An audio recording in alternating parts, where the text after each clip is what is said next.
Alright, so we got this little old book again. We're gonna try and do a reading from it. I think it's from the early 1900s. I got some die, just two tonight, and we're gonna see what page. Ooh, we got a 4 and a 5, so 45, page 45. So let's see what's up. The young bird. I believe it's like this that you can kind of see it. It's very hard to tell, but there's definitely like a man there. I don't know. The young bird.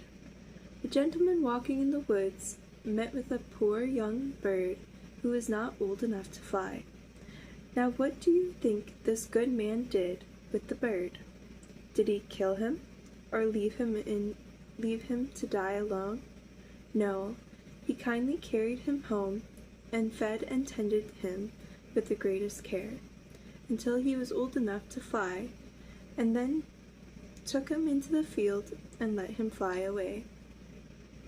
Let this learn you to treat with kindness everything that is dependent on you for protection.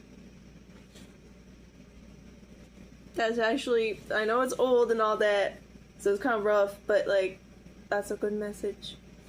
That's a good one. I like that.